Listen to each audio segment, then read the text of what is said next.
Hi, I'm Christina, and today I'm going to talk all about my reading statistics for 2022 and some of my reading goals for 2023. So I have read a total of 41 books this year, and I'm really pleased with that number in comparison to previous years. In 2021, I read a total of 40 books, and in 2020, I read a total of 52 books. So that's kind of my ballpark figure for how many books I read in a year. Now, I do always set a reading goal of 52 books. It's just something I've done for quite a long time now, just one book a week. That's kind of what I aim for.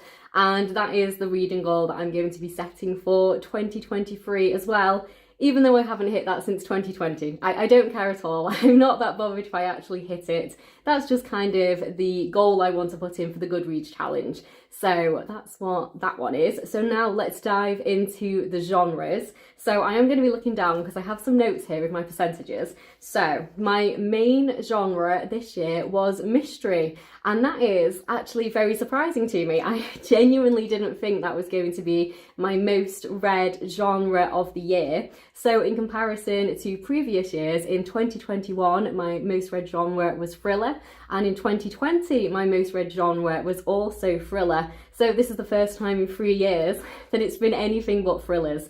And I have to say, I've read very few thrillers this year. I have only read 7% thrillers. So kind of drastic change my reading this year compared to the previous 2 years. So yes, my most read genre is mystery at 27%, and then it is contemporary novels at 24%, and then science fiction at 20%. And I'm actually really pleased with that kind of spread. It's a very kind of even spread, 27, 24 and 20. I think in 2020 I had like over 40% thrillers. So I really was kind of aiming to have a more varied kind of reading this year if I could, and kind of hitting more genres. So yeah, really pleased with that. And obviously my second most read genre is contemporary, and I'm not surprised at all. I'm loving contemporary fiction in these last few years. And then my third most read genre is science fiction, and that is something that I've genuinely been working on. When I look back at my reading statistics last year,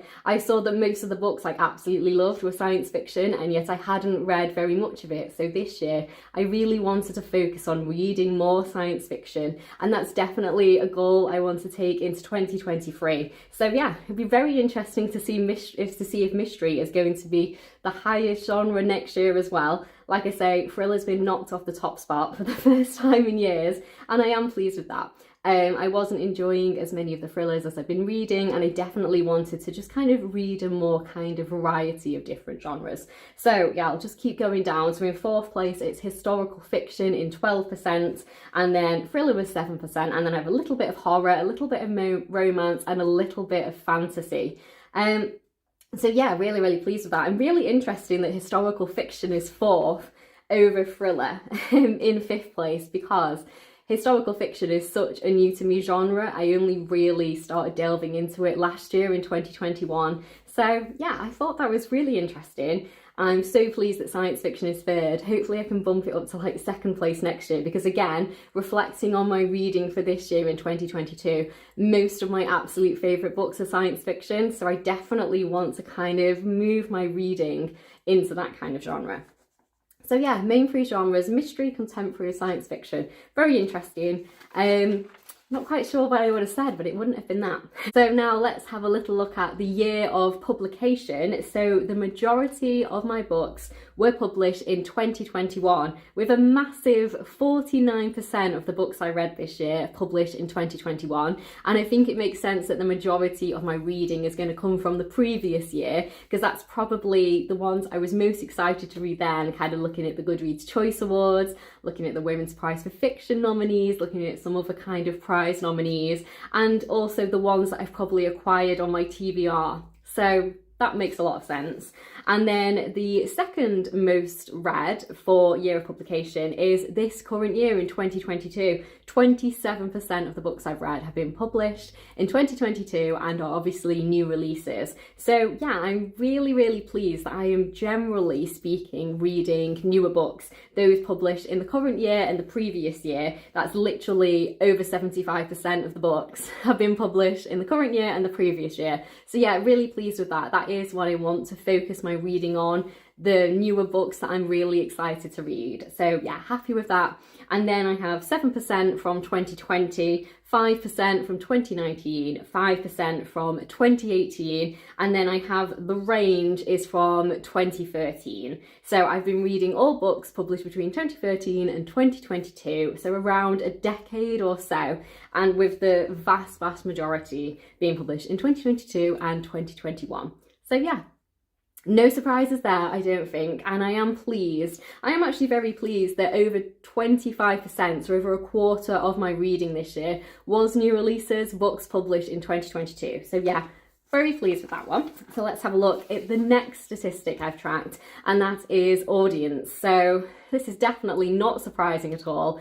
97% of the books I've read have an adult audience and 3% have young adults. And obviously, as the older I'm getting, the more I am obviously being drawn to adult books and the less likely I am being drawn to YA. So yeah, not surprising at all. I keep saying I'm going to stop tracking this one. I'm just going to keep it there because you never know. So that's that one. So now moving on to talk about the authors that I've read this year. 86% of them are female, and again that's a little bit skewed because I have been following the Women's Prize for Fiction this year, and I think that's probably reflective of that, and I think going forwards it is going to be similar because one of the prizes I definitely want to follow in 2023 is the Women's Prize for Fiction, and I also want to kind of follow the Orwell Prize for Political Fiction because one of my favourite books from this year, which is The High House by Jessie Greengrass, was shortlisted, nominated for that prize, and that's where I first find out about it. So yeah, I want to kind of follow that prize a little bit more in 2023. That's definitely one of my goals. Definitely want to continue following the Women's Prize for Fiction. And there might be a couple of other prizes that I'll start having a little bit of a nosy at. I am kind of looking at the Booker Prize, but I haven't been reading any of the nominees because I just haven't had time. But they're the ones I'm kind of interested in.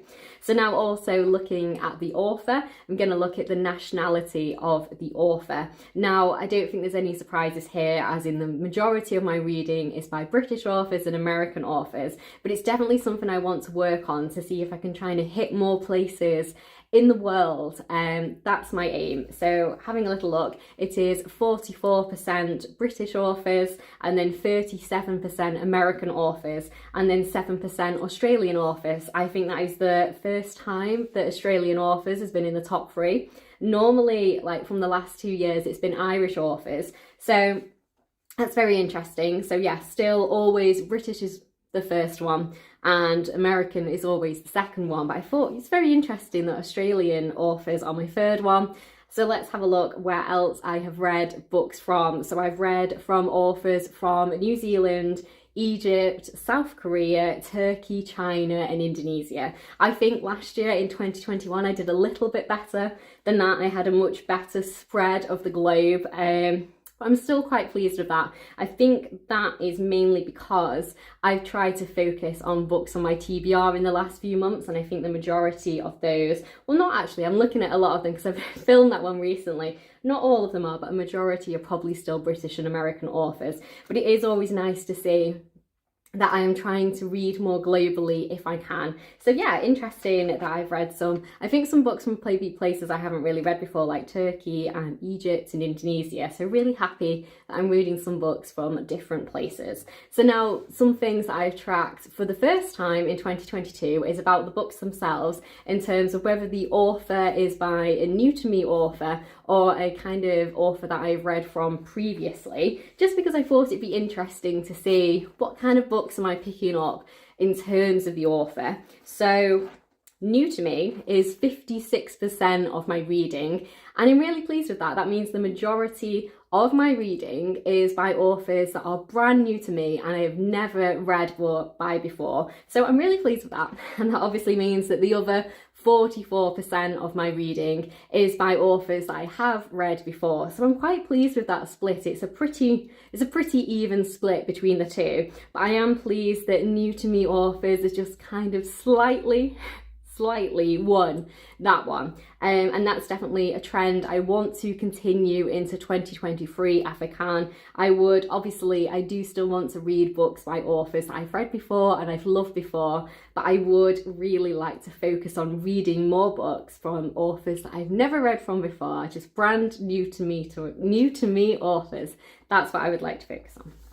So going into a similar kind of category, and something that I've tracked for the first time this year again, is whether the book is a debut novel or whether it's a book from an established author. I just thought this would be something that would be interesting to see, because I had the impression that I'm probably mainly reading books from established authors, because it's obviously a lot harder to find books by people who are brand new to publishing. It's a lot harder to find debut novels, I think, especially when I'm focusing on my library. So 24% of the books I have read have been debut novels, so I'm quite pleased with that. That's literally nearly a quarter of my reading, and then obviously the other 76% are from authors who are established authors, so I'm quite pleased with that. A quarter of my reading, just about, from debut novels. But I would like to kind of look at that next year and really try and read some kind of new authors, some more debut novels. It's something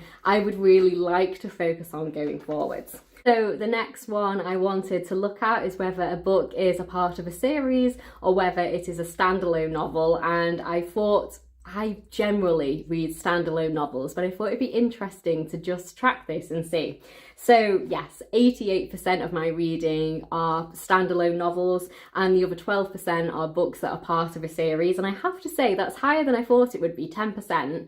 I generally thought I mainly read standalone novels, and I do, it's 88%, but you know, that's good. There's definitely a couple of series I would like to work on in 2023. So hopefully next year that's going to be a little bit higher. But I think it's generally that I'm probably going to be reading, like, at least 3/4 of my reading is probably going to be standalone novels, because that's just the type of books that I am drawn towards.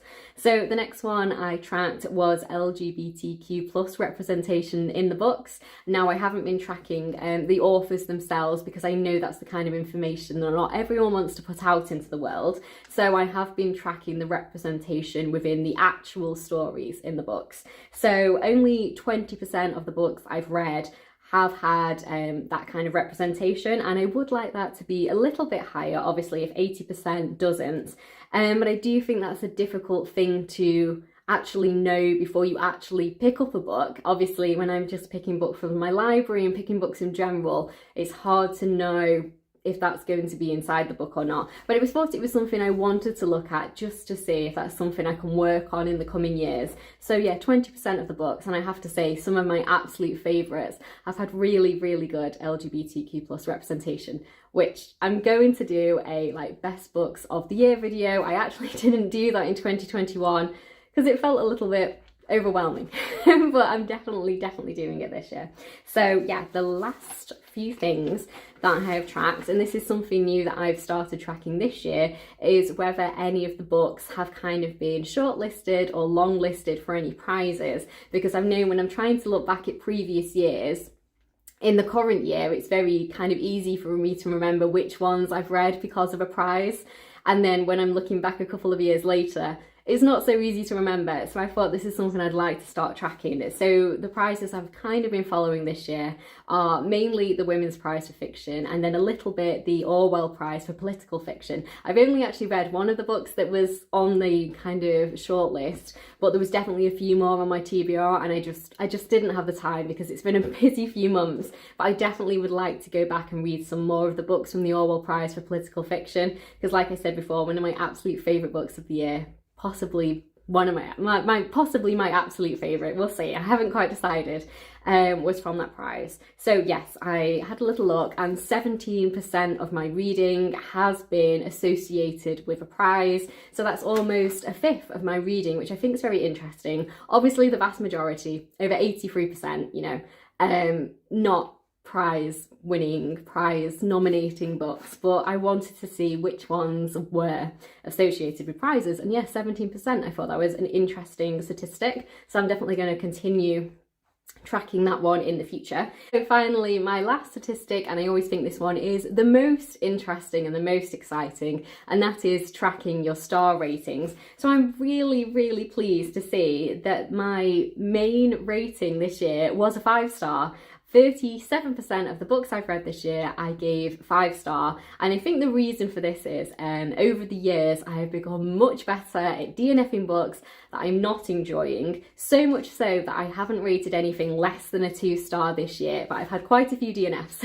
So that's definitely something I want to continue going into 2023. I love looking back at my reading and seeing that the vast majority are 5 stars and 4 stars and 3 stars, because that just means I've had a great reading year. And if a book isn't working for me, I definitely want to try more to DNF it. So yeah, I'm really pleased with that. So yeah, 37% of my reading was 5 stars, and then 24% was 4 stars, 21% was 3 stars, and then 17% was 2 stars. So yeah, over 60%, it's 61% of my reading was a 5-star or a 4-star, so I'm really pleased with that. But then again, just having 17% 2 stars, it's almost a fifth of my reading is 2 stars, and I don't read a huge amount of books at 41, so I would like that to be a lot less next year if I could. I think a lot of those 2 stars, if I'm being honest with myself, probably should have been DNF sooner, and so I wouldn't have rated them 2 stars, and then I would have had a much more, you know, generous 3-star, 4-star, 5-star. But yeah, literally over 80% of the books I have read I've really enjoyed. I've given them 5 stars, 4 stars or 3 stars. So yeah, very pleased with that. So I thought it was so interesting to track your reading. I love reading statistics and statistics in general. I have an Excel spreadsheet where I track everything about my reading. I have different columns for them all, and then at the end of the year I make some pie charts and I kind of collate all this information. So yeah, I'm really looking forward to seeing what kind of books I'm reading in 2023. Like I said, some of my goals for 2023, my main goal is to read 52 books. Probably won't happen, hasn't happened for the last 2 years, but I do like to just put something on Goodreads so I can kind of track it. And then in terms of genre, I would very much like to read mainly kind of contemporary novels and mainly science fiction novels, because I have been enjoying them so much this year. Obviously this year, one of my main categories was mystery novels, and I have enjoyed quite a few mysteries, but I think just thinking about it on the top of my head, the majority of my favourites are either contemporary or science fiction. So I would love it if they could become my most read genres of 2023. In terms of year of publication, I would like it to kind of mirror this year. I would like the majority of my reading in 2023 to be books that have been published in the previous year, as in 2022, and in the current year, as in 2023, and read some new releases. But obviously I still have quite a few books on my TBR that are from like 2021 and 2020. But yeah, I'd like the majority of my reading to be, if it can, always be the current year and the previous year. That would be my aim. Next year, I would like to read quite a few books from the Goodreads Choice Awards 2022 nominees. There's a lot of books in the science fiction category that I'm interested in. There's literally quite a lot. I was going through and going, that looks really interesting, that looks interesting. And surprisingly, there's quite a few from the horror category that looked interesting, so I've marked those down. A few from the fiction, a few from the historical fiction. So yeah, definitely would like to focus on that. And then in terms of nationality of the author, I would love if I could hit more places across the world. One thing I was thinking I was going to do was kind of compiling all of my reading for the last few years. So I think I started looking at the nationality last year in 2021. So if I could compile all of the data for like the whole 3 years, I could look at all of the authors from 2021 and then 2022 and then 2023 and kind of look on a bigger scale, because obviously at the moment I'm just looking at one full year. It would be great if I could look more than that. Now, I did track some of my reading in 2020, but I haven't tracked some of the more interesting statistics. I've done those more recently, but it would be nice because, like I said, I'd read, how many books did I read in 2020? I'd read 52, and then 2021 I'd read 40, and then 2022 I've read 41. So that was 52, I'd 40s, 92, I'd 41, 133. So yeah, in the last 3 years, I've read 133 books. So if I could kind of have a look at all of those statistics together and have a look at my reading over the last 3 years, I think I will do that actually. I might do that like at the start of this year. So yeah, let me know if you're interested in kind of like statistics for the last 3 years. Let me know, because I think that would be very interesting. So yeah, that's kind of my hopes. And obviously I hope that in terms of star rating, I have lots and lots of 5 stars and 4 stars. And like I say, I would like to get even better at DNFing with almost a fifth of my reading at 2 stars. I would love to just kind of put those books down and not let them be a 2 star, just let them be a DNF. So yeah, thank you so much for watching.